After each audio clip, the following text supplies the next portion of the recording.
তোকে শান্তিতে বাঁচতে দেব না।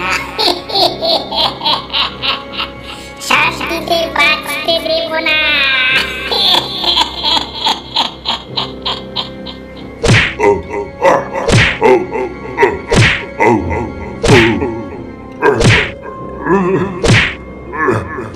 আমায় ছেড়ে দাও, আমায় ছেড়ে দাও, আমাকে দয়া করো।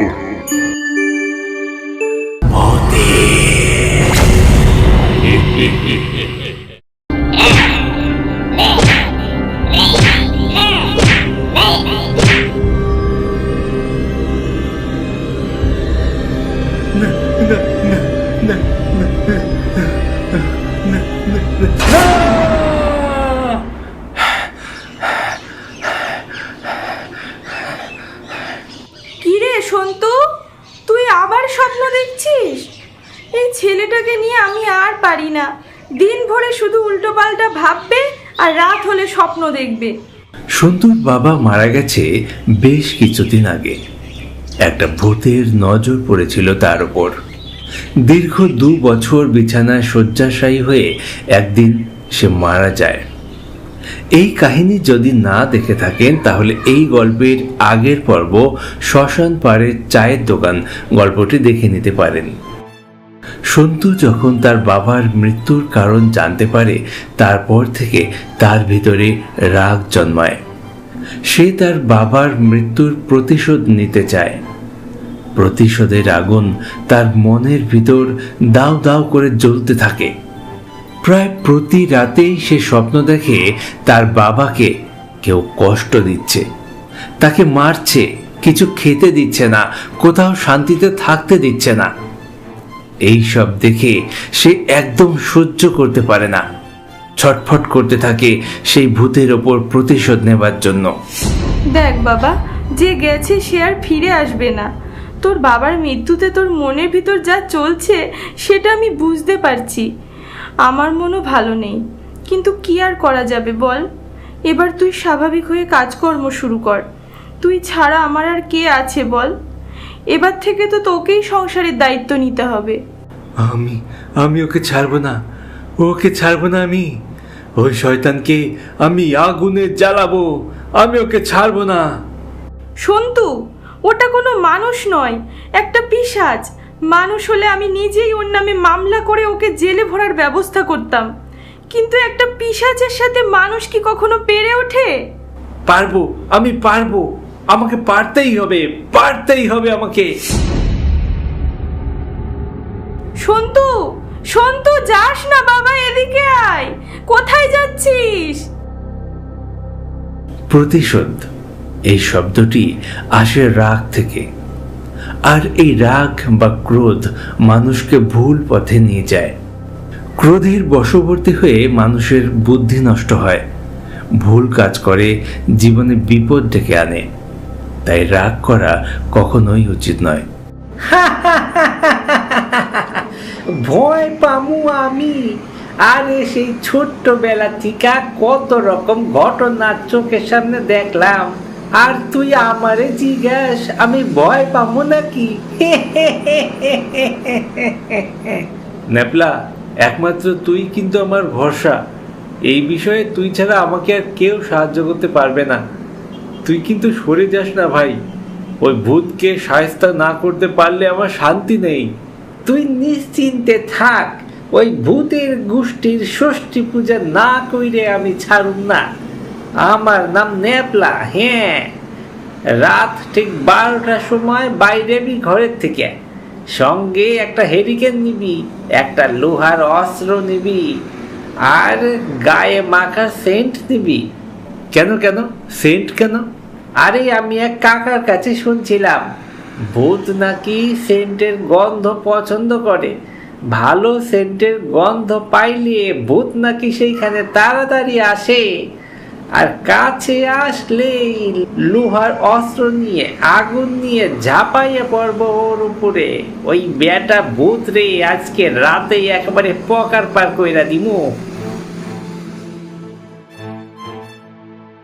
সন্তু তার বন্ধু ন্যাপলাকে সব ঘটনা জানালে ন্যাপলা সন্তুকে ভূতের সাথে লড়াই করবার পরামর্শ দেয়।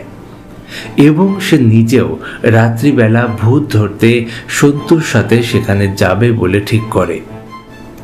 এইভাবে বেশ কিছুক্ষণ আলোচনা করে তারা যে যার মতো বাড়ি চলে যায়।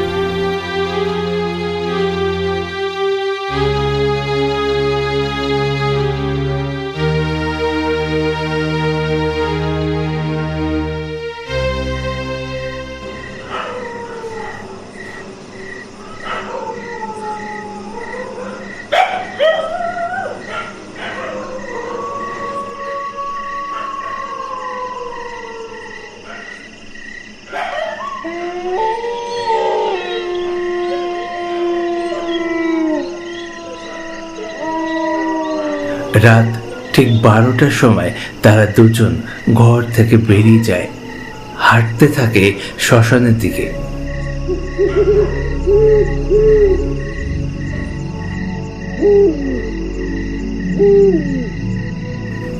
শ্মশানের কাছে যেয়ে ন্যাপলা বলে, নে নে, এইবার গন্ধটা চারিদিকে ছড়াইয়া দে, তারপরে ওই জায়গায় বসে থাক। আমি এই জায়গায় বসে থাকি, ভালো করে নজর রাখবি। ওই ভূত এইখানে আসলে আর ছাড়বো না আমরা।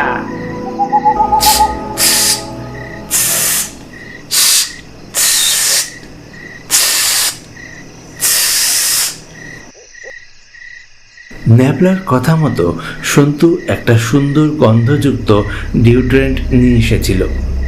সেটাই সে চারিদিকে স্প্রে করে দিচ্ছে। কাজ হয়ে গেলে সেও এক জায়গায় বসে থাকে।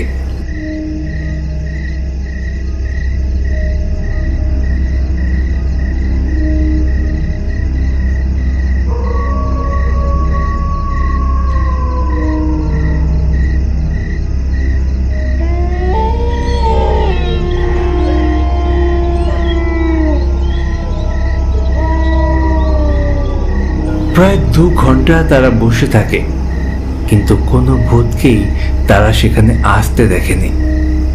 অধৈর্য হয়ে পড়ে তারা দুজনেই।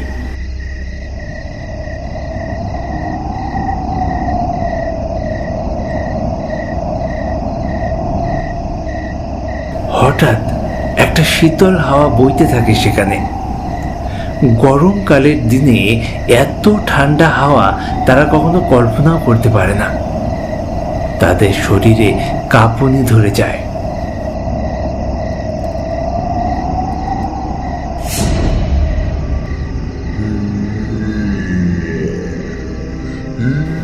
ঠিক তখনই তাদের নজর পড়ে ঝোপের দিকে।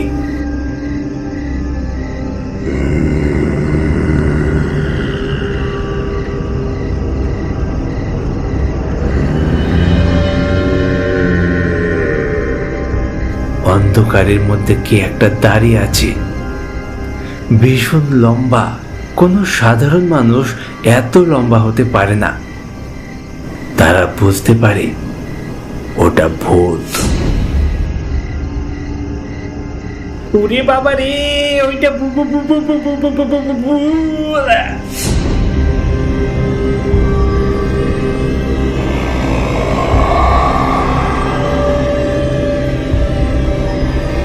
ন্যাপলা ভূত দেখে সঙ্গে সঙ্গে অজ্ঞান হয়ে যায়।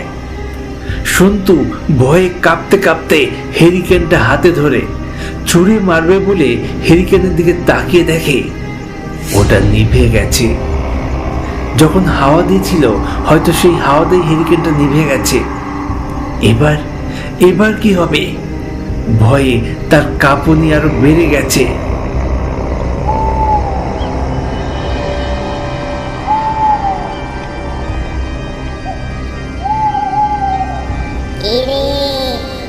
আমাকে ধরতে এসেছিস? আমাকে মারবি? এইবার দেখ তোদের কি করি।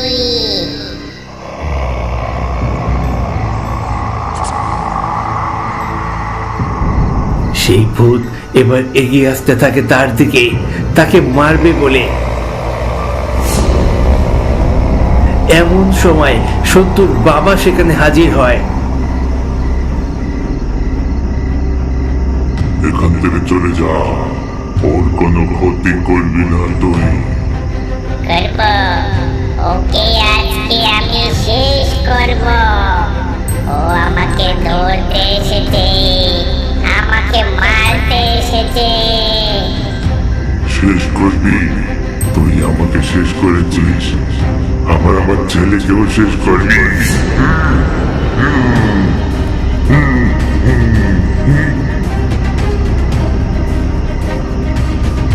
তাদের দুজনের মধ্যে প্রচন্ড লড়াই শুরু হয়।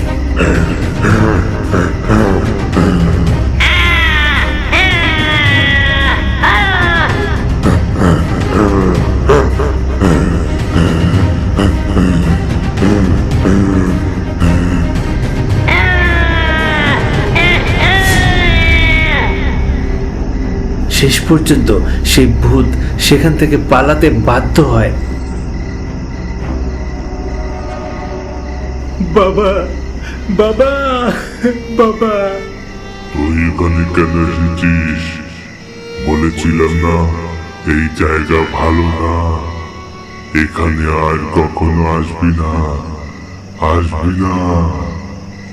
বাবা, তুমি ফিরে চলো বাবা, তুমি ফিরে চলো, বাড়ি ফিরে চলো। এখান থেকে যে আর ফিরে যাওয়া যায় না বাবা, এখান থেকে আর ফিরে যাওয়া যায় না। তুই বাড়ি যা, আমি চললাম, আমি চললাম। সন্তু তার বাবাকে কাছ থেকে দেখেও তাকে ছুঁতে পারল না, তাকে বাড়িতে নিয়ে যেতে পারল না। কি করেই বা পারবে?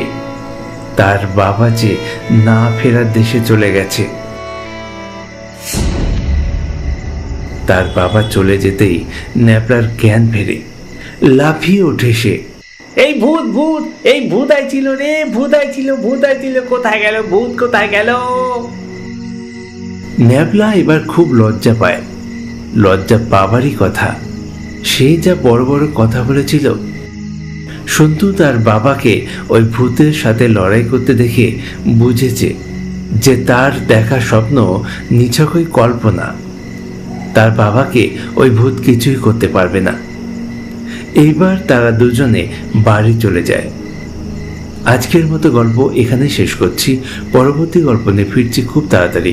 প্লিজ সঙ্গে থাকুন, ভালো থাকুন আর দেখতে থাকুন আমাদের গল্প। ধন্যবাদ।